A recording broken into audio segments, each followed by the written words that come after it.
Hello and welcome. My name is Fabrice Rousselot. I'm the editor-in-chief of the Conversation France, a media platform where scholars can write in collaboration with journalists.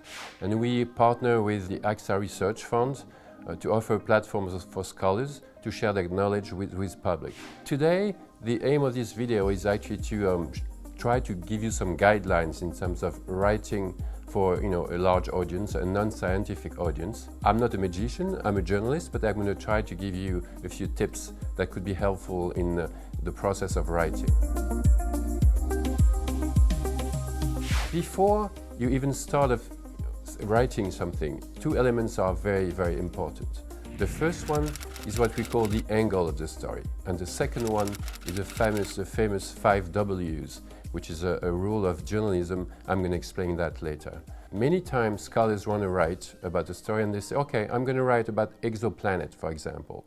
That's not enough. If you want to write about exoplanet, if you don't have an angle, if you don't try to raise the curiosity of the readers and the public, your story is not going to get an audience. It's going to be complicated. You have to write about why we're going to reach exoplanets, for example, in 20 years, even if it's not true in my case. So you have to find the angle of the story that's going to be an attraction, which is going to raise curiosity among the public, and that's really something very important. You can't just write in general about general terms. It's not going to raise interest, it's not going to have a public, and you need to do this as a first step.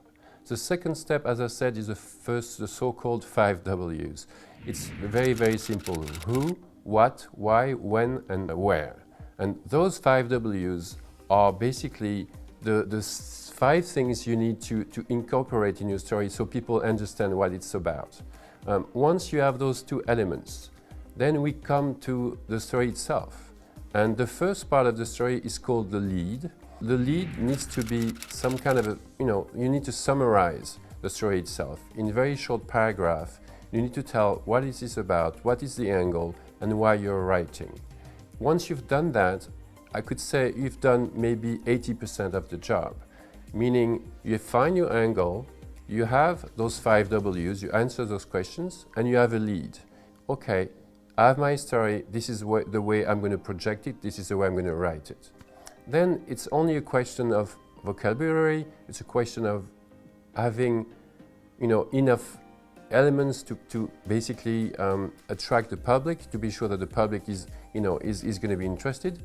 The whole point of writing an article is actually to tell a story, to tell a narrative. You have to find your narrative. How do you do that? First of all, obviously you have some arguments that you want to show and you're going to put in your story to develop your angle. That's the first point. But then the problem is, how are you going to put those arguments in front of a general public so they can understand? So it means simplification. The value and virtue of simplification when you write as a scholar is very important. You need to simplify. You can't basically put all the details in one story. If you use scientific terms that you need to explain what they mean. You're writing for general public. It means that that public might not know what it means. So if you tell a story, if you tell a narrative, if you basically get the reader interested, and that's another very interesting and important point, you always have to think in terms of the reader. If you think only in terms of, oh, I'm a scholar, I'm writing, it's not going to work. If you think in terms of the reader, why am I writing? How can I make it interesting for the reader? Then you captivate the attention of the audience, and then you get to your point, and you make your point, you develop your arguments during the story, and you're almost done. Two things that are very important as well in terms of how you tell the story and the way the story is presented is the end of the story. The ending is very important, almost as important as the beginning and the lead of the story. It means that the ending needs to be very simple, very clear. You need to again summarize what you said so people can think and reflect on the whole article. Most of the times with a good ending, what readers do, they go back to the story and read it again. So that's a very important point. Last one, and again, instrumental and detrimental to whatever you want to say, the title. One of the issues with the title is, again, you need to be simple. You don't need to say everything in one title. You have to have one main idea, and that main idea has to be there in the title in a few words. So the best way to think about the title is to think about the 4, 5, 6, 7 words you want to put in it, to kind of mix them together, play with them, and find something very efficient, very direct, and something that could actually attract his attention. You have to know that when people read, for example, on social media, 1 out of 8 reads, the article, but 1 out of 2 reads the title. So the way to attract, the attention to your story is really the title.